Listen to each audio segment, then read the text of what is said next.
ताल ठोक के brought to you by R pure का हल्दी मसाला, मिर्च धनिया करे कमाल, सबका राजा आर प्योर मसाला।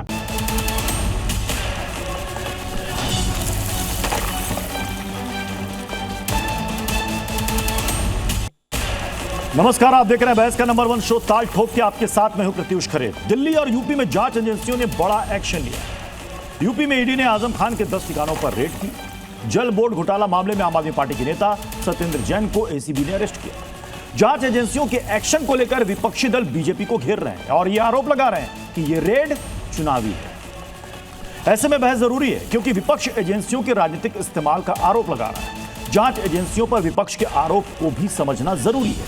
आरोपों की जांच करना एजेंसियों का काम है, उस पर सवाल उठाना कितना जायज है यह भी समझना जरूरी है। ऐसे में सवाल है कि क्या जांच एजेंसियों का एक्शन वाकई कोई चुनावी कनेक्शन है? क्या विपक्ष को दबाने के लिए सत्ता पक्ष जांच एजेंसियों का इस्तेमाल करता है? क्या ईडी के 1% से कम सक्सेस रेट की वजह से सवाल उठ रहे हैं? अगर जांच एजेंसियों पर एतबार नहीं है तो फिर गड़बड़ी, घोटाले या करप्शन की जांच कौन करेगा? और भी दूसरे सवालों पर ठोकेंगे ताल, जिसमें साथ होंगे खास मेहमान। लेकिन उससे पहले छोटी सी रिपोर्ट आपको दिखाते हैं।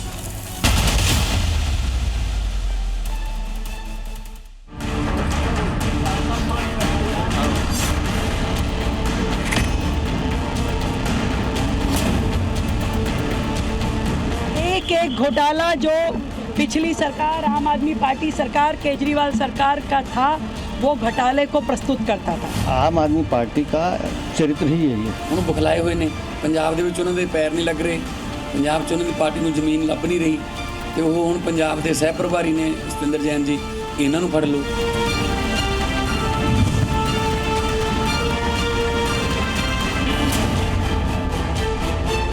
तो सत्येंद्र जैन उस नाते से जो उन्होंने स्कैम किया था जल बोर्ड का, उसके नाते से जेल गए हैं और कार्रवाई चल रही है। सत्येंद्र जैन पार्टी के लिए, आम आदमी पार्टी के लिए कलेक्शन एजेंट का काम कर रहे हैं पंजाब के अंदर।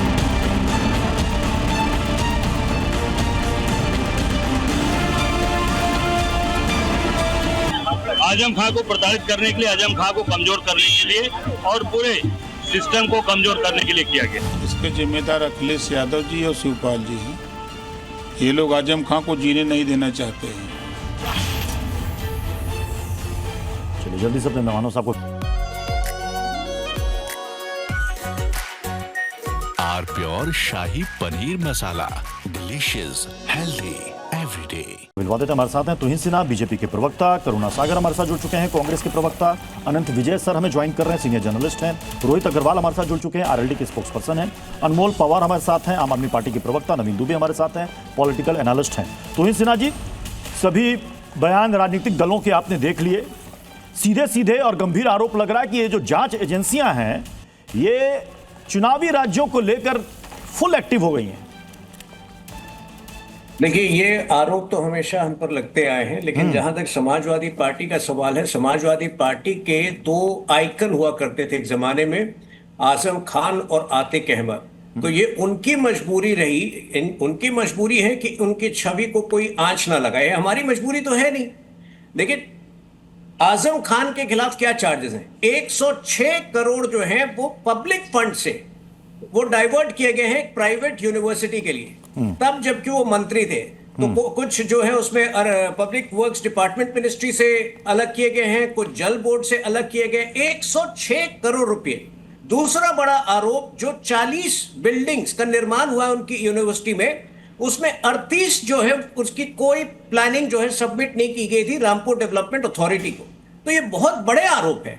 देखिए, जांच में समय लगता है, वो फॉर्डर स्कैम हो, चारा घोटाला हो, या फिर वो जेएमएम ब्राइबरी केस हो, कन्विक्शन तक आते आते 15 साल दोनों में लगे थे कम से कम। तो समय लगता है भारत में जांच में, लेकिन मुझे नहीं लगता है कि जैसे कोई रेड होगा ये कहना कि ये राजनीतिक मंशा से हो रही है या राजनीतिक द्वेष से हो रहा है, ये कहना उचित नहीं होगा। जब भी देखिए, और दूसरी बात, ये जो बार बार कहा जाता है कि ईडी का कन्विक्शन रेट कम है, ईडी का कन्विक्शन रेट 94% है। हाँ, बहुत सारे केसेस जो है वो अंजाम तक नहीं पहुंचते हैं, क्योंकि मनी लॉन्ड्रिंग, कभी भी जो है मनी लॉन्ड्रिंग को पूरी तरह स्थापित करना आसान नहीं होता। लेकिन कन्विक्शन रेट उसके उपरांत भी जो 60 केसेस पीएमएलए एक्ट के अंदर जिसमें कन्विक्शन हुआ है, उसमें 55 94% केसेस में ईडी को कन्विक्शन अपने अनुसार मिला है। तो मुझे लगता है ये बड़ा अच्छा सक्सेस रेट है ईडी का। जी, आपने कहा कि जो आरोप लगते हैं जांच में समय लगता है, 10 से 15 साल लग जाते हैं, लेकिन जिन पर आरोप लगते हैं, जिनके यहां रेड होती है, उसी के लिए बीजेपी बाद में रेड कारपेट भी बिछा देती है। नहीं, देखिए, जब चार्जेस स्थापित नहीं होता है तो आजीवन किसी का बहिष्कार तो फिर क्या ये आरोप सिर्फ राजनीतिक होते हैं? तो जी राजनीतिक साबित होने में जब 15 से 20 साल लग जाता है तो क्या ये आरोप सिर्फ राजनीतिक होते हैं? मैं जिस रेड कारपेट की बात कर रहा हूं उसमें एक नाम हालिया मैं आपको बता देता हूं, अशोक मित्तल का, आम आदमी पार्टी के राज्यसभा के सांसद। 15 अप्रैल को रेड होती है ईडी की और 24 तारीख को बीजेपी में कमल लेकर खड़े हो जाते हैं। देखिए, अशोक मित्तल की तुलना आपको आजम खान से नहीं करनी चाहिए। आजम खान के खिलाफ पिछले 20 साल में बहुत सारे चार्जेस, अशोक मित्तल जी पर पहली बार हुआ था। लेकिन मैं आपको आपके सवाल को घुमा देता हूं जी। अगर समाजवादी पार्टी में को इतना भरोसा है आजम खान को तो चीफ मिनिस्टर कैंडिडेट डिक्लेयर कर दे चुनाव के लिए, सिंपैथी गेन करने की कोशिश करें। देखिए उनको वोट बढ़ता है उनका कि वोट पूरी तरह कट जाता है।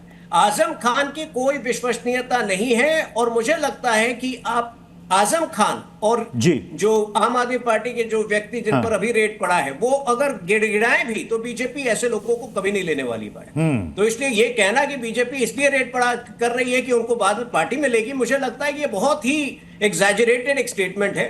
कोई एक आध हुआ होगा, जैसे अशोक चौहान के समय हुआ था, अशोक चौहान आदर्श हाउसिंग सोसाइटी मामला, फिर वो बीजेपी में शामिल हो गए। बहुत पुराने मामले जो स्थापित नहीं हो पाए। जैसे अजीत पवार के समय हुआ था, अजीत पवार के समय हुआ था, फिर एनडीए में शामिल हो गए। अजीत पवार पर भी कम से कम 5 साल तक जो एंटी करप्शन ब्यूरो है वो ठीक है। मैं जल्दी से नवीन दुबे जी, केसेस क्लोज हुआ। ठीक है, मैं नवीन दुबे जी आपके पास आ। नवीन दुबे जी, क्यों आपको लगता है कि ये जो रेड है, ये कार्रवाई, जांच एजेंसियां इनका काम है जांच करना, साबित हो या ना हो ये तो फाइनल रिपोर्ट में पता चलेगा। क्यों आपको लगता है? क्योंकि ऐसे तो देखा जाए तो हर 1 साल 2 साल में कहीं ना कहीं चुनाव होते हैं, तो क्या जांच एजेंसियां ये सोच करके कि चुनाव चल रहा है इन राज्यों में जांच करना बंद कर दे? क्या आरोप लगेगा? नहीं प्रत्युष जी, देखिए एक बड़ी सीधी बात है और मैं समझता हूं जी न्यूज के दर्शक भी इस बात को समझें कि जो लोग सत्ताधारी दल से जुड़े हुए हैं, भारतीय जनता पार्टी से जुड़े हुए हैं, बड़े भ्रष्टाचारी हैं, जिनके ऊपर देश के यशस्वी प्रधानमंत्री माननीय नरेंद्र मोदी जी ने आरोप लगाए हैं, नोट गिनते हुए वीडियो जारी किए हैं, अब वो सारे के सारे नीट एंड क्लीन हो गए, पाक साफ हो गए, बेदाग हो गए और ईडी और सीबीआई को वहां जाने की ना तो फुर्सत है, मुझे लगता है परमिशन भी नहीं है। एक भी सत्ताधारी दल से जुड़े हुए किसी भ्रष्टाचारी के ऊपर अगर रेड हुई हो हालिया 10-12 साल में, तो मुझे तो नहीं ऐसा कुछ याद आ रहा है। हाँ, विपक्ष का में जो है उसके ऊपर रेड होती है और उसके बाद उसको लिए रेड कारपेट बिछा दिया जाता है, जो बात आपने कही, और वो भारतीय जनता पार्टी में खुशी खुशी शामिल हो जाता है। ऐसा एक नहीं है, अनेक उदाहरण है। और यही कारण है, आप एक चीज देखिएगा कि देश की राजनीति में भारतीय जनता पार्टी के पास जो नेता हैं आज की तारीख में, उसमें अधिसंख्य ऐसे नेता हैं जो भ्रष्टाचार की बुनियाद पर खड़े थे और उसके बाद उनको नहीं, इन्होंने आजम खान का जिक्र किया, तौहीन सिन्हा ने आजम खान का जिक्र किया। उनका कहना कि अगर समाजवादी पार्टी मानती है कि बेदाग है, साफ है, तो सीएम कैंडिडेट ऐलान कर दें। नहीं, देखिए कह दें कि एकदम बेदाग चेहरा और आपकी राजनीति को सूट भी करेगा, मुस्लिम चेहरा भी है, अनुभवी नेता भी है। नहीं, देखिए ऐसा होता है प्रत्युष जी, जिस व्यक्ति के ऊपर कोई आरोप लगा, चार्जशीट फाइल हुई और ट्रायल चल रहा है मुकदमों का, तो जब मुकदमों का ट्रायल चल रहा है तो उसको हो जाने दीजिए। अच्छा, कोई ऐसी दिक्कत मतलब नहीं। आपको भी ऐसा लगता है कि हो सकता है कि ये नहीं, बात वो नहीं है। देखिए, हो सकता है कि दोषी साबित हो जाए। जब तक मैं हो सकता है कह रहा हूं आपको एक्विटल, अच्छा, आपके मन में इफ एंड बट है?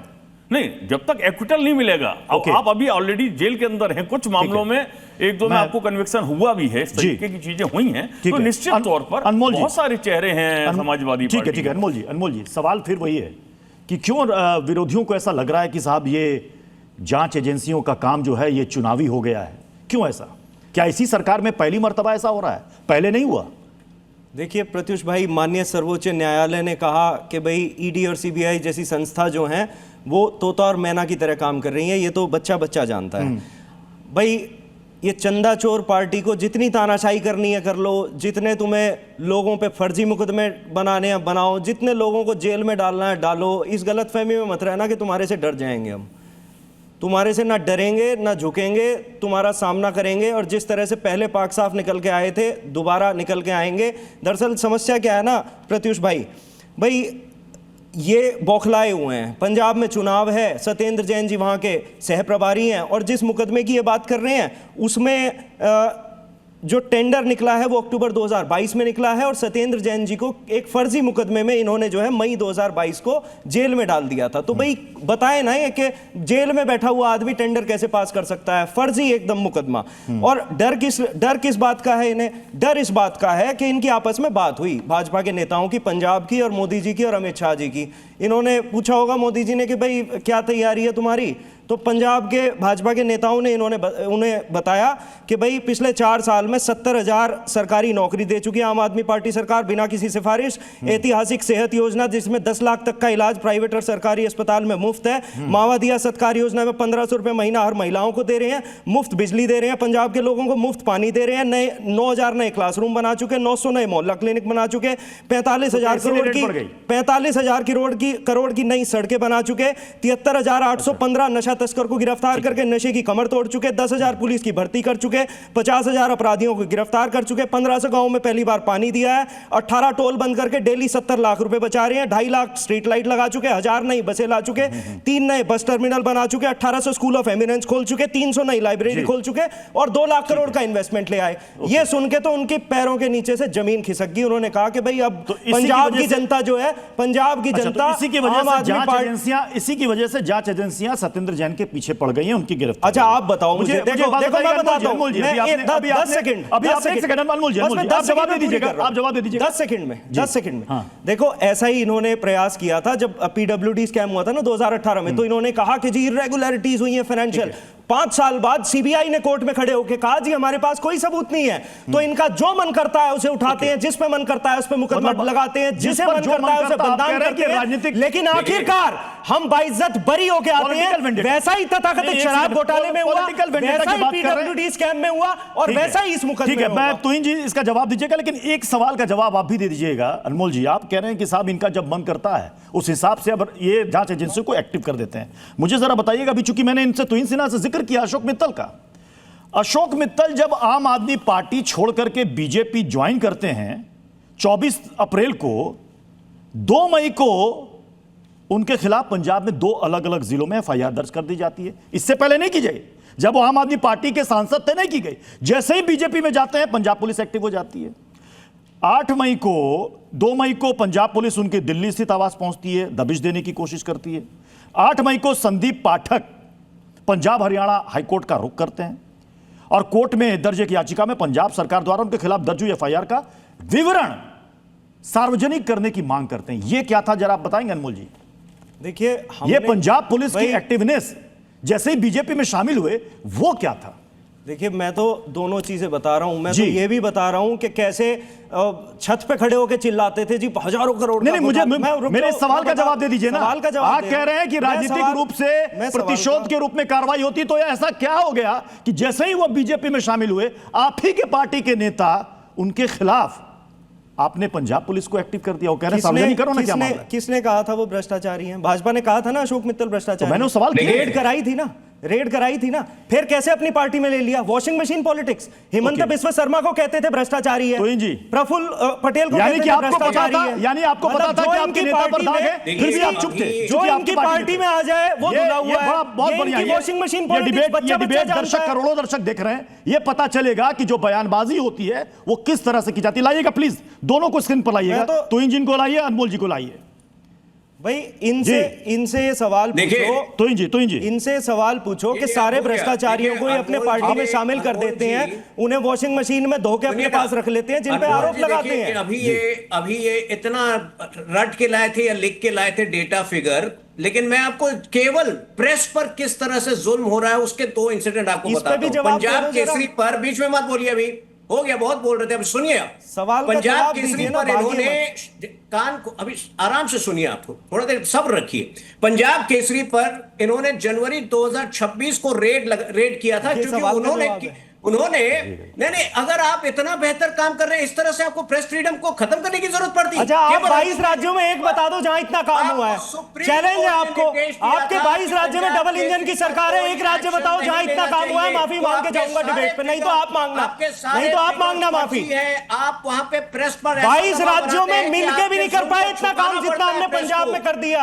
इसीलिए जमीन खिसकी हुई है आप लोगों की, बौखलाए हुए हो आप लोग। इस तरह के रेड, आप ईडी रेड की बात कर रहे हैं। पंजाब की सरकार कितने प्रेस को रेड कर चुकी है, वो भी उसका लिस्ट भी है मेरे पास, ताकि आपकी हरकतों को, आपके करप्शन को बाहर नहीं ला पाए। पंजाब केसरी पर पहले रेड किया था, उस पर कम से कम 10 अशोक मित्तल पर जवाब नहीं मिला। अशोक मित्तल पर आपसे भी जवाब नहीं मिला। अनमोल जी, आपसे भी जवाब नहीं मिला, आपसे भी जवाब नहीं मिला अशोक मित्तल जी। लोग देख रहे हैं, दर्शक देख रहे हैं, आपसे भी जवाब नहीं मिला। जब तक आपकी पार्टी में थे तब तक आपकी पंजाब पुलिस एक्टिव नहीं हुई। जैसे वो बीजेपी में गए, पंजाब पुलिस रेड मारने के लिए दिल्ली तक आ जाती है। इन्होंने जवाब दिया नहीं, आपने भी तो जवाब नहीं दिया, आपने भी तो जवाब नहीं दिया। मैंने इनसे पूछा कि आपने जहां जिनके यहाँ रेड मारी उसके लिए रेड कारपेट आपने बिछा दिया। एक बड़ा सदा हुआ तो जवाब होता है कि साहब जब तक दोषी नहीं साबित हो जाते हैं किसी के ऊपर कैसे कह सकते हैं। ये तो बड़ा अच्छा है, पता है कि जांच में 15 साल 20 साल लग जाते हैं। मैं जल्दी से करुणा सागर तो फिर जांच एजेंसियों को काम करना बंद कर देना चाहिए। तो फिर जांच एजेंसियां काम करना बंद कर दे, किससे फिर जांच पर भरोसा किया जाए? करुणा सागर जी, ये आरोप सत्ताधारी जी करना आपको, आपके सभी दर्शकों को और सभी फेलो पैनलिस्ट को नमस्कार जी। और आज गोस्वामी तुलसीदास जी की जयंती है, उसके लिए सभी को शुभकामनाएं जी। करुणा सागर जी, ये जो आरोप लग रहा है कि साहब ये चुनावी राज्यों में चुन चुनकर अपने विरोधियों को टारगेट कर रही है, ऐसा तो नहीं कि सर ये पहली बार ऐसा हो रहा है? 2013 में एमके स्टालिन के घर पर सीबीआई की रेड होती है, और ये कब होती है? जब वो 2 दिन पहले यूपीए सरकार से समर्थन वापस लेते हैं और उनका बयान सामने आता है डीएमके की तरफ से, राजनीतिक प्रतिशोध की वजह से ये रेड की गई है। 2013 सर। प्रत्युष जी जी पहले तो जो मौजूदा टॉपिक है उसके बारे में जरा बात कर लें। जी बिल्कुल बताइए सर। तो सरकार बदली, चेहरा बदला, बैनर बदला, ठेकेदार वही, कमीशन वही, फाइल वही, आपने लूटा, अब बीजेपी लूट रही है। देखिए आज दिल्ली के सामने 2 तस्वीरें एक साथ हैं। पहली तस्वीर है आपके पूर्व मंत्री सत्येंद्र जैन कल अरेस्ट होते हैं और उनके साथ आईएएस ऑफिसर, कंसल्टेंट, ठेकेदार 6 लोग अरेस्ट होते हैं। दूसरी तस्वीर है इसी बीजेपी सरकार के अपने स्वास्थ्य विभाग में 600 करोड़ की खरीद पर एफआईआर दर्ज किया है, और एफआईआर किसने लिखा है? इन्हीं के एसीबी ने एफआईआर लिखा है, और उसमें क्या लिखा है? 10 लाख की एक्सरे मशीन 33 लाख में खरीदी गई, 150 रुपए की अस्पताल की चादर 450 रुपए में खरीदी गई, और 2.5 रुपए का ओआरएस का पैकेट 15 रुपए में खरीदा गया। तो अब दोनों तस्वीरों को आमने सामने रखिए, मॉडल बिल्कुल एक है। टेंडर की शर्तें पहले ठीक हो जाती हैं, ठेकेदार पहले ठीक हो जाता है, बाकी सब बाहर, फाइल उसी दिन मंजूर और पेमेंट 2 दिन में। आपका जल बोर्ड और बीजेपी का स्वास्थ्य विभाग, दोनों एफआईआर की भाषा तक एक जैसी है। इसलिए मेरा जो सवाल है कि बीजेपी को सत्ता में 1.5 साल हो गए, पुलिस इनकी, एसीबी इनकी, ईडी इनकी, सीबीआई इनकी, गृह मंत्रालय इनका, नतीजा क्या निकला? आपका एक नेता आज तक सजा नहीं पा सका है। इसका कारण है, इसलिए मैं कहता हूं ये लड़ाई नहीं है, ये साझेदारी है, गिरफ्तारी। तो क्या ऐसी साझेदारी 2013 में भी थी जब स्टालिन आरोप लगा रहे थे? एक मिनट, गिरफ्तारी सर मैं ये पूछ रहा हूं कि क्या यही साझेदारी की पुलिस भी इनकी, सीबीआई भी इनकी, ईडी भी इनकी, इनकम टैक्स भी इनका, तो यही चीज 2013 में एमके स्टालिन बिल्कुल सही कह रहे थे कि साहब ये राजनीतिक प्रतिशोध के लिए रेड पड़ी है हमारे घर पर, क्योंकि हमने यूपीए से समर्थन वापस ले लिया है, यही साझेदारी थी? देखिए इनकी जो आप और सर आरोप लगभग वही सेम टू सेम है, बस क्या है ना सर, अभी आप विपक्ष में हैं, बीजेपी उस वक्त विपक्ष में थी। सत्ता में और विपक्ष में आते ही राजनीतिक बयान सुविधा अनुसार बदल जाते हैं सर, इतना ही फर्क है। देखिए अगर आप बीजेपी का इतिहास देखिए, चाल चरित्र और चेहरा देखिए, तो आप ही इतने देर से जो बात कर रहे हैं वो यही कर रहे हैं ना कि इनके पास एक वॉशिंग मशीन है, सबसे पहले ये ईडी का केस बनाते हैं, सीबीआई का केस बनाते हैं, दबाव डालते हैं, उसके बाद वो आ जाते हैं और वो पाक साफ हो जाते हैं। और ये एक ट्रेंड है 2014 से इसके दर्जनों केसेस हैं और ऐसे एक्यूज के बारे में केसेस हैं जिनके बारे में प्रधानमंत्री ने कहा कि वो 75,000 करोड़ का घोटाला किया है, और उसके 3 दिन के बाद अजीत पवार इनकी पार्टी में, इनके गठबंधन में शामिल होते हैं और उनको उप मुख्यमंत्री बनाया जाता है और वित्त विभाग दिया जाता है। इसी तरह छगन भुजबल, इसी तरह नारायण राणे, इसी तरह हेमंत बिस्वा शर्मा। लेकिन सर 2013 का जवाब नहीं मिला सर आपसे। अगर आप स्वर्गीय अजीत पवार जी की बात कर रहे हैं तो 5 साल उन पर एसीबी की इंक्वायरी चली, एंटी करप्शन ब्यूरो महाराष्ट्र की। अगर वो फाइल सारे क्लोज हो गए, उसके 2 साल के बाद अगर उनको लिया जाता है, क्या सागर जी ये चाहते हैं कि राजनेताओं को आजीवन बहिष्कृत करें? और अगर यही चाहते हैं तो एक छोटा सा सवाल, नहीं, अगर यही चाहते हैं तो लालू यादव से बार बार आप लोग हाथ क्यों मिलाते हैं? लालू यादव तो अभी भी एक कन्विक्टेड अपराधी हैं। अच्छा, आप ये बताइए, लालू जी कन्विक्टेड अपराधी हैं कि नहीं? मेरी भी बात सुन लीजिए। आपने पूछा है, मैं कहता हूं कि हाँ, आजीवन किसी को बहिष्कृत नहीं करना चाहिए। राजनीति में कोई छुआछूत नहीं होता है, ना होना चाहिए। लेकिन आप क्या भोपाल में प्रधानमंत्री ने जो भाषण दिया तो प्रधानमंत्री झूठ बोल रहे थे? आपके राजनीतिक, देखिए सुनिए, और सिर्फ 3 दिन में क्या हो गया? आप 5 साल की बात कर रहे हैं, लेकिन प्रधानमंत्री बोलते हैं और राजनीतिक आरोप राजनीति में आरोप लगाए जाते हैं जी, लेकिन जब तक वो आरोप साबित नहीं होते हैं कानूनी प्रक्रिया से, किसी को दोषी नहीं माना जाता है। मैं आपसे पूछ रहा हूं, क्या अजीत पवार एक बार भी दोषी करार दिए थे? नहीं। तो हमने उनसे मिलाए हाथ, लेकिन आप तो ऐसे व्यक्ति से हाथ मिलाए हैं, लालू यादव जी, जो कि कन्विक्टेड अपराधी हैं।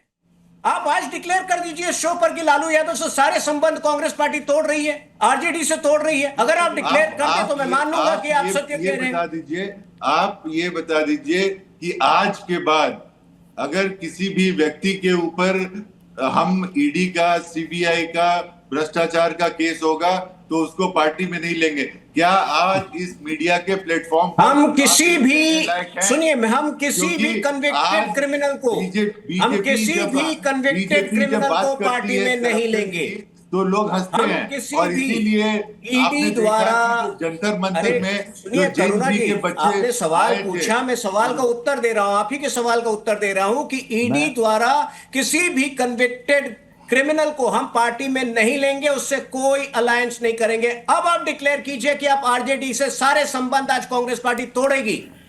आप डिक्लेयर करिए।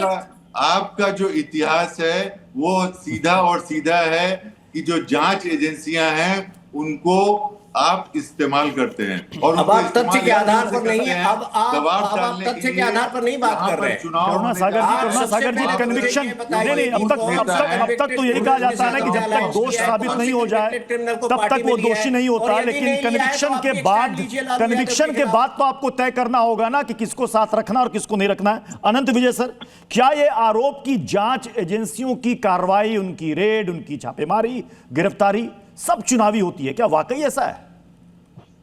प्रत्युष जी, मुझे लगता है कि चुनावी की जगह पर आप राजनीतिक कर दीजिए इसको, क्योंकि ये अभी सारे लोगों को सुन रहा था, बड़े हाई पेडेस्टल पे लोग बोल रहे थे। आप याद करिए, लालू यादव के खिलाफ मुकदमा किसने किया था?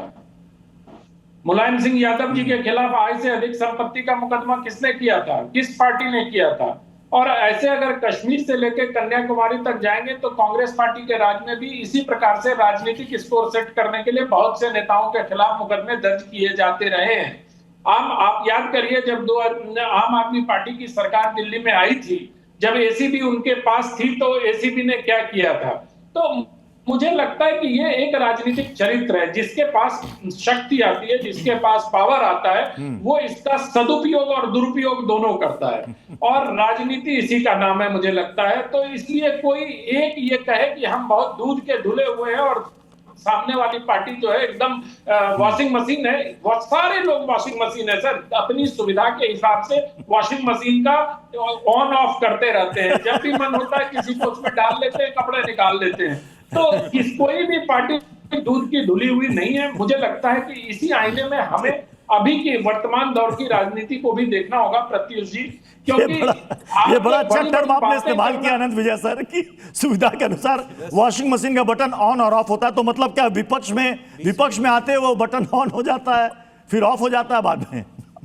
वो देखिए, वो सत्ता के लिए स्विच ऑन और स्विच ऑफ होता है जी। जिसको अब मुझे अभी ये सारे तर्क प्रत्युष जी हमने छत्तीसगढ़ विधानसभा चुनाव के समय भी सुने थे। आपको याद होगा कि जब चुनाव चल रहे थे, प्रक्रिया चल रही थी, तो महादेव ऐप मामले में और दूसरे मामले में भूपेश बघेल के बेटे के घर पे छापेमारी हुई थी, तब भी इसी प्रकार के यही सारे तर्क, यही सारे नाम मुकेश केजरीवाल जी कुछ कह रहे हैं। मैं एक बार मुकेश जी आपका रुख करूंगा। मुकेश जी, क्या ये जितने भी आरोप लगाए जाते हैं विपक्ष में आने के बाद ही लगाए जाते हैं? सत्ता पक्ष में तो कहा जाता है कि नहीं सब जांच एजेंसियां हैं, उसको अपना काम करने दीजिए, लेकिन जैसे ही वो विपक्ष में आ जाते हैं कहते हैं देखिए दुरुपयोग हो रहा है। जब आप सत्ता में रहते हैं तो सदुपयोग होता है, जैसे ही विपक्ष में आते हैं तो वही एजेंसियां दुरुपयोग करने लगती हैं। ऐसा कैसे मुकेश सर? नहीं, बहुत बहुत धन्यवाद आपका कि आखिरकार आपने मुझसे भी एक सवाल पूछ ही लिया। नहीं सर, ऐसे मत इल्जाम लगाइए सर। यहाँ कोई जांच एजेंसी का नहीं चल रहा है कि लंबा चलेगा 15 साल जांच। अरे मुकेश जी, अभी तक हमारे पास तो आया ही नहीं है। अभी पूरा समय है सर, अभी शो में पूरा समय, अभी 15 साल तक ये जांच और वो लंबी कार्रवाई नहीं चलेगी, बहुत लिमिटेड टाइम है, सबको मिलेगा। जी बोलिए सर। चलिए, बहुत बहुत अच्छी बात है, बहुत धन्यवाद आपका। मैं ये कहना चाहता हूं कि सबसे पहली बात तो यह है कि जांच एजेंसी को निश्चित तौर पे कार्रवाई करनी चाहिए, चाहे वो कोई भी पॉलिटिकल पार्टी हो या चुनाव हो या नहीं हो। अगर वो साक्ष्यों पे आधारित है तो किसी भी पार्टी के खिलाफ होनी चाहिए, लेकिन उसमें एक कंसिस्टेंसी होनी चाहिए। ऐसा तो और बिल्कुल ऑब्वियस दिखाई जब देने लगे तो उन एजेंसियों की विश्वसनीयता पे भी सवाल आता है। और दूसरा कि एजेंसियों का जो कहें कि इकबाल है वो इसी पे आधारित है कि लोगों में, कानून ने उसे रेड करने का अधिकार तो दिया ही है, लेकिन अगर देशवासियों को, जनता को उस पर विश्वास दिखने लगे तो ये एक बहुत बड़ा पूरी व्यवस्था के लिए, पूरे एस्टैब्लिशमेंट के लिए एक सवाल खड़ा हो जाता है। अब बात यह आती है कि क्या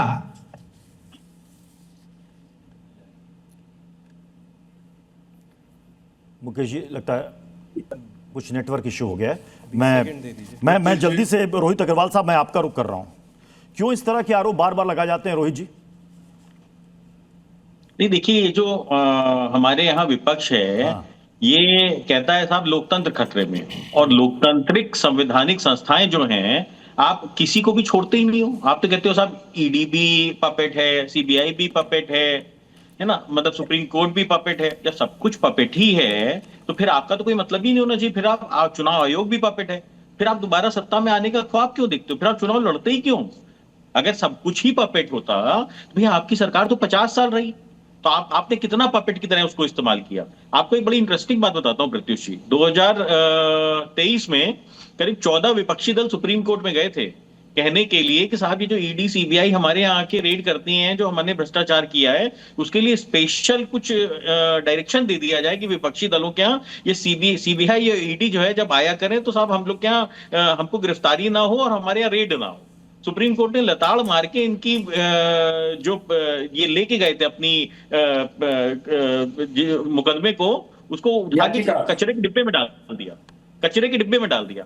मतलब आप सोचिए क्या स्थिति हो गई है विपक्षी दल की। जब सत्ता में रहोगे तो भ्रष्टाचार करोगे, एक के बदले एक बोतल बेचोगे, है ना, और उसके बाद फिर आप यहाँ पे आके कहोगे अरे साहब हमारे यहाँ तो कट्टर केजरीवाल है, कट्टर ईमानदार है केजरीवाल। अरे भाई साहब, कम से कम जनता से तो सच बोला करो, जनता को तो मत बेवकूफ बनाया करो। अरे मुकदमा आपका खत्म नहीं हुआ है, आपको खाली लोअर कोर्ट से आपको जमानत मिली है। आपका मुकदमा नहीं, आपको कट्टर, आपको कब कहा कि कट्टर आप ईमानदार हैं? अभी हाई कोर्ट है, अभी सुप्रीम कोर्ट है। मतलब आपको समझना पड़ेगा कि देश की जनता अभी आपने शराब की बात की, एक पर एक फ्री की बात बोली। देखिए आम आदमी पार्टी ने हैंड रेज कर दिया। अनमोल जी, हाँ देखिए, हकीकत ये है कि इन्होंने लोकतंत्र का मजाक बना रखा है, जिस पे चाहे उस पे रेड करते हैं, इन्वेस्टिगेटिव एजेंसी इनके इशारों पे चलती हैं।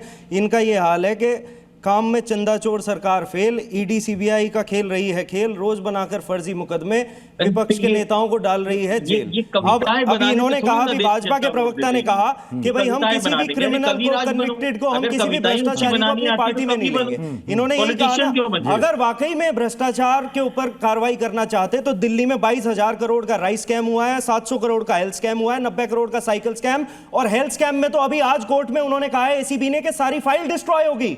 तो भ्रष्टाचार के खिलाफ कोई कार्रवाई नहीं करना चाहते। क्यों नहीं करना चाहते? ये रहा कारण, क्यों नहीं करना चाहते। अच्छा, किस किस मुद्दे के ऊपर आप joining your party, no bar, everybody is welcome, even they are welcome. किस किस मुद्दे के ऊपर बोल रहे हैं? और ये आम आदमी पार्टी वही वाले हैं ना जिनके विधायक कपड़े उतार के बैठते हैं जब महिलाएं उनकी कॉन्स्टिट्यूएंसी की महिलाएं दस्तखत कराने आती है तो आम आदमी पार्टी के विधायक कपड़े तो नहीं पहन पाते। ये वही आम आदमी पार्टी है ना, अपने विधायक को 2 जोड़ी कपड़े दिलवा दो, अपने विधायक को 2 जोड़ी कपड़े दिलवा दो। बयान चल रहा था यहाँ पे जिसमें वो कह रही थी कि सारे भ्रष्टाचारियों के लिए हम लाल कारपेट बिछाते हैं। यही कारण है कि अजीत पवार, नारायण राणे, छगन भुजबल, शुभेंदु अधिकारी, भावना गवली किसी के खिलाफ कार्रवाई नहीं की, सबके ऊपर आरोप लगाए, किसी को इरिगेशन स्कैम, किसी को हेल्थ स्कैम, और सबको फिर अपनी पार्टी में शामिल कर लिया। और इनके नेताओं को तो लठ बजे थे वहां गाजीपुर में, शर्म भी नहीं आती इन्हें, उसी भ्रष्टाचारी पार्टी से मिल रहे हैं जिसे उनके चौधरी अजीत सिंह, स्वर्गीय चौधरी अजीत सिंह कहते थे कि भाई सांप पे भरोसा कर लो, इन पे भरोसा मत करो। तो इन्होंने तो अपना दीन ईमान बेच दिया। जिस गाड़ी में सपा का झंडा उसमें बैठा गुंडा, चौधरी अजीत सिंह कहते थे जिस गाड़ी में सपा का झंडा उसमें बैठा गुंडा। अरे चौधरी अजीत सिंह तो ये भी कहते थे कि भाजपाइयों पे विश्वास नहीं कर सकते, संघियों पे विश्वास नहीं कर सकते, जिन्होंने प्रभु श्री राम के मंदिर को नहीं छोड़ा। तुमने तो अपनी आत्मा भी बेच दी, अपना दीन ईमान भी बेच दिया। तुम्हें तो केवल सत्ता दिख रही है, तुम्हें ये नहीं दिख रहा कि देश के युवा कितने परेशान है इस सरकार से, देश के किसान कितने परेशान है। तुम उत्तर प्रदेश से आते हो, पश्चिम उत्तर प्रदेश में जहाँ 1000 से ज्यादा किसान मर गए, एमएसपी का दाम नहीं दिया। करुणा सागर जी को लाइएगा सरकार के साथ बैठे। नहीं, जो आप बोल रहे हो चौधरी अजीत सिंह का बयान कहाँ है जरा मुझे बताना। जी जी जी जी प्रत्युष जी जी बोले आप। प्रत्युष जी, मैं आरएलडी प्रवक्ता के बातों पर कुछ जवाब देना चाहता हूं। पहली बात तो अपोजिशन जो सुप्रीम कोर्ट में गया था वो पीएमएलए के रिव्यू के लिए गया था, ये न कहने के लिए कि हमें नहीं अरेस्ट किया जाए और ये नहीं किया जाए, ऐसा बकवास किसी ने नहीं किया था और ये अपना ज्ञान देख ले। दूसरी बात 2002 में पहली बात तो पूरी कर लो के अंदर ईडी को अधिकार मिला था। 2004 से 2014 तक कितने अपोजिशन के लीडर्स थे जिनके ऊपर ईडी ने कार्रवाई की, आप जरा बता दीजिए। और 2014 के बाद जितने ईडी ने केसेस रजिस्टर किए हैं उसमें जितने राजनीतिक केस हैं उसमें 95% केसेस जो हैं वो अपोजिशन लीडर्स के खिलाफ है। ये सब डेटा है और ये साफ दिखाता है कि ईडी का। और आप जहां तक बात कर रहे हैं, सुप्रीम कोर्ट ने और सीबीआई और ईडी के स्पेशल कोर्ट्स ने कितनी बार बिल देते हुए जो एक्यूज थे इतनी लथाड़ लगाई है सीबीआई और ईडी को कि ईडी ने ऐसे लालू प्रसाद यादव के खिलाफ जो मुकदमा कांग्रेस ने किया था, जो रेड कांग्रेस ने करवाई थी, वो क्या फर्जी राजनीतिक रेड थी? नहीं, लालू प्रसाद यादव के खिलाफ जो कन्विक्शन हुआ है वो क्या गलत है? नहीं, आप तो उसके सहयोगी है ना, आपका तो गठबंधन है लालू प्रसाद यादव के साथ। भाई साहब, आपका गठबंधन है ना लालू प्रसाद यादव के साथ की नहीं है? अरे भाई, तेजस्वी को खा गए, अब कम से कम ये तो एक्सेप्ट कर लो गठबंधन है आपका। भाई तेजस्वी को खा गए, कम से कम ये तो एक्सेप्ट कर लो कि गठबंधन है। गठबंधन है कि नहीं है भाई साहब? लालू प्रसाद यादव के खिलाफ, यादव के साथ, तो उनके खिलाफ किसने भाई साहब सीबीआई इंक्वायरी करवाई थी? किसने सीबीआई की रेड की थी? किसने कन्विक्ट करवाया लालू प्रसाद यादव को? और ईडी ने वो क्या राजनीतिक द्वेष की मंशा से आपने करवाया था कांग्रेस ने? कांग्रेस ने राजनीतिक द्वेष। ये बड़ा आरोप शुरू से लगता रहा है कि 2014 के बाद से आप देख लीजिए कि जितने भी ईडी के मामले सामने आ रहे हैं उसमें 95% जो है वो अपोजिशन से जुड़े हुए हैं। नहीं, ये ऑपोजिशन तो भ्रष्ट है ही। दूसरी बात मैं आपसे पूछ रहा हूं कि देखिए, ईडी हमारे पास है, सेंटर के पास है, लेकिन एंटी करप्शन ब्यूरो जो है वो स्टेट गवर्नमेंट के पास होता है। कर्नाटक में आज कांग्रेस की सरकार है, इससे पहले बीजेपी की सरकार थी। इन्होंने तो बहुत ही भयानक आरोप लगाए थे चुनाव के दौरान। इनके पास पूरा अधिकार था कि ये एसीबी के जरिए जो हमारी पुरानी सरकार थी कर्नाटका में, वो सारे चार्जेस इन्वेस्टिगेट करा सकते थे और संभवतः कराया भी होगा, लेकिन अगर कुछ नहीं निकला तभी ये शांत बैठे हैं ना। हिमाचल में आज हिमाचल में मैं बीच में नहीं बोलता हूं, हिमाचल में भी आज हमारी सरकार है, इससे पहले जो है आज इनकी सरकार है, इससे पहले हमारी सरकार थी। तो एसीबी आप चाहें तो कोई भी विभाग जो हमारे विभाग काम कर रहा था, आप किसी पर भी इन्वेस्टिगेट कर सकते हैं, आपके खिलाफ कुछ नहीं मिलेगा। दूसरी बात, प्रत्युष जी, मैं बीच में नहीं बोलता हूं, करुणा जी प्लीज एक एक करके बोले तो बात समझ में आएगी। करुणा जी प्लीज एक एक करके बोले। दूसरी बात, ये जो बार बार एक समान जो है ये लोग रट के आते हैं, वॉशिंग मशीन। मैं आपको बता देता हूं वॉशिंग मशीन क्या होता है। वॉशिंग मशीन वो होता है कि राहुल गांधी केरल के चुनाव के दौरान जाते हैं, सबरीमाला गोल्ड स्मगलिंग केस के ऊपर तमाम आरोप लगाते हैं वहां सीपीआईएम की सरकार पर, लेकिन दिल्ली आकर उन्हीं से हाथ मिलाते हैं। कि बंगाल के चुनाव के दौरान राहुल गांधी कलकत्ता जाते हैं, वहां पर टीचर्स रिक्रूटमेंट खिलाफ स्कैम के खिलाफ आवाज उठाते हैं, वापस आके दिल्ली जो है ममता बनर्जी से हाथ मिलाते हैं। ये वॉशिंग मशीन होता है।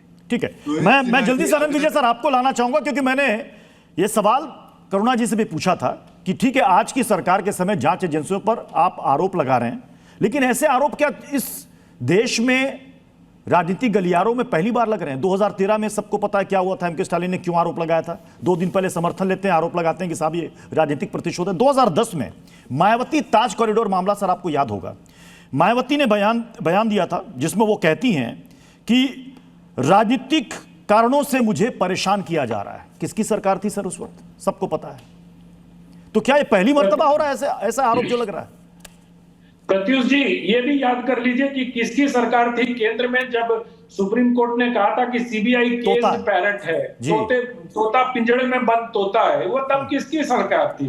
तो ऐसा नहीं है। ये सारी चीजें मुझे लगता है कि 80 के बाद जब इंदिरा गांधी वापस इमरजेंसी के बाद सत्ता में आई, तो उसके बाद ये सारे कार्यक्रम आरंभ हो गए थे। उसके पहले थोड़ा कम था अपेक्षाकृत, और उसके बाद जो अमेरिका के साथ परमाणु समझौता जब हुआ था, तो उस समय विपक्षी दलों ने सबने झेला था किस प्रकार से शाम दाम दंड भेद सब अपना के उस समझौते के समय किया गया था। तो ये छोड़ दीजिए, मैं तो मायावती, क्या मुलायम सिंह, क्या लालू यादव, क्या एमके स्टालिन, सबको देख लीजिए। क्या आज जिनके साथ वो सत्ता में है कांग्रेस पार्टी, उन सब नेताओं के खिलाफ कभी ना कभी एजेंसियों ने कार्रवाइयां की हैं। तो मुझे लगता है कि ये मैंने जैसा पहले कहा ना कि ये राजनीति का अंग हो चुका है। इस पर न सुप्रीम कोर्ट में कोई, मतलब सुप्रीम कोर्ट में गए थे, जैसा कि आरएलडी के प्रवक्ता बता रहे थे, सुप्रीम कोर्ट ने कहा कि अम्ब्रेला कवर नहीं दिया जा सकता भ्रष्टाचार को।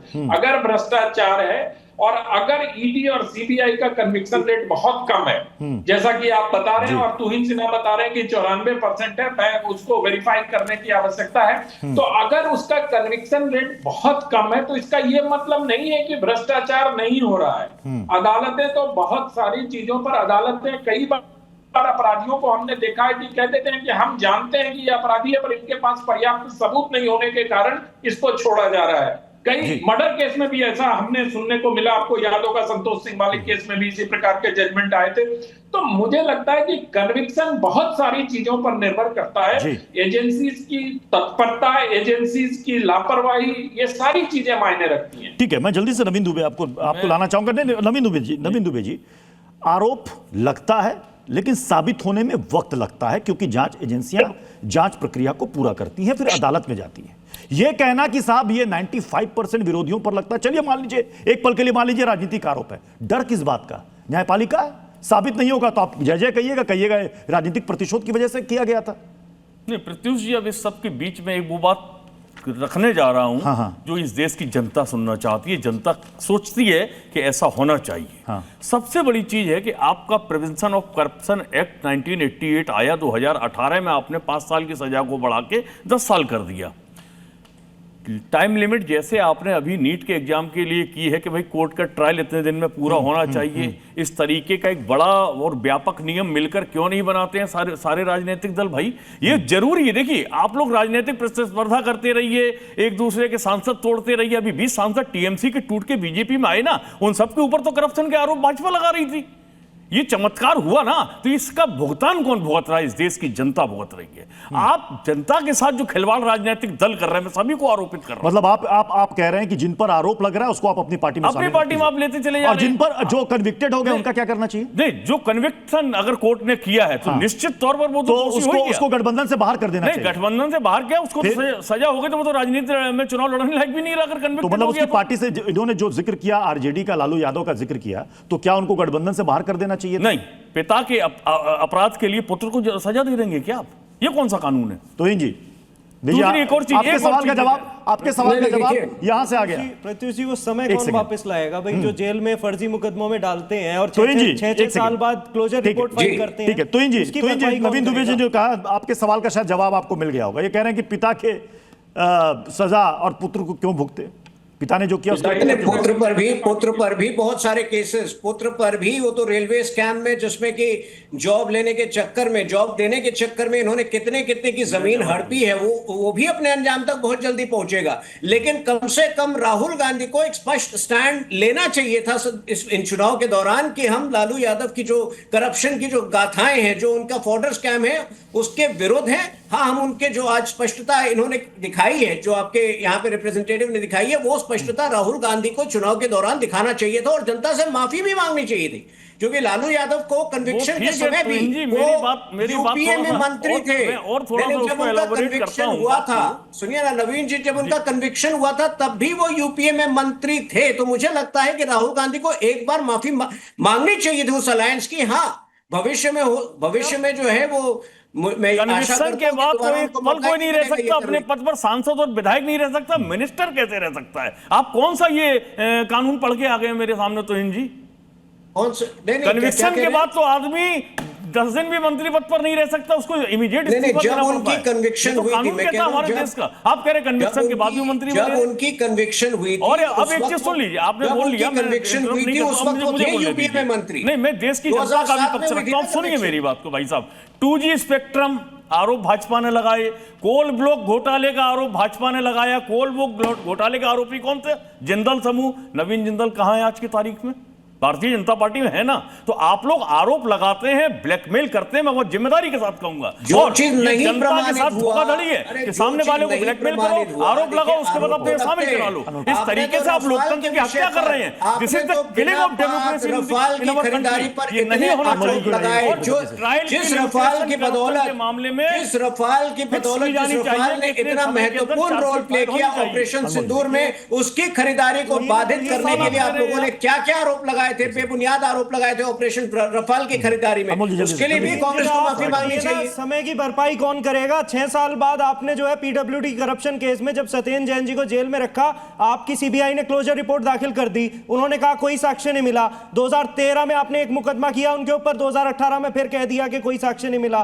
तो जो प्रताड़ित कर रहे हो आप लोगों को, जो लोकतंत्र की हत्या कर रहे हो आप लोग, जो तानाशाही कर रहे हो देश के ऊपर, जो एजेंसीज का दुरुपयोग कर रहे हो, जो संविधान की हत्या कर रहे हो, जो आपने जो है कोई इंतहा नहीं छोड़ी आज प्रताड़ित करने की विपक्षी पार्टियों को, उस पे कौन जवाब देगा? ये बताओ ना। देश बर्बाद, कानून की प्रक्रिया का पालन, आपसे बड़ा भ्रष्टाचारी चंदाचोर कोई नहीं आज तक हुआ इस देश की राजनीति के इतिहास में। उस पर कोई कार्रवाई नहीं होगी। आज उन चंदा चोरों को आपने क्लीन चिट दे दी। आज वो अनिल मिश्रा और चंपत राय को आपने क्लीन चिट दे दी। उन चढ़ावा चोर, चंदा चोर, जमीन भ्रष्टाचारियों पे कार्रवाई नहीं करोगे आप।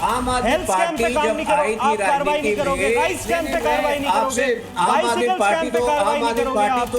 आई थी राजनीति में करप्शन को लड़ने के लिए, तो आप चलिए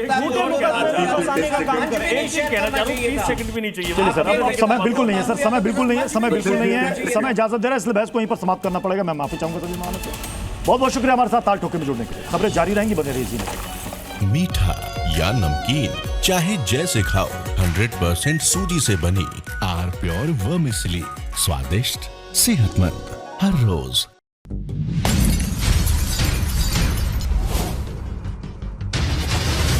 ताल ठोक के brought to you by R pure का हल्दी मसाला, मिर्च धनिया करे कमाल, सबका राजा आर प्योर मसाला।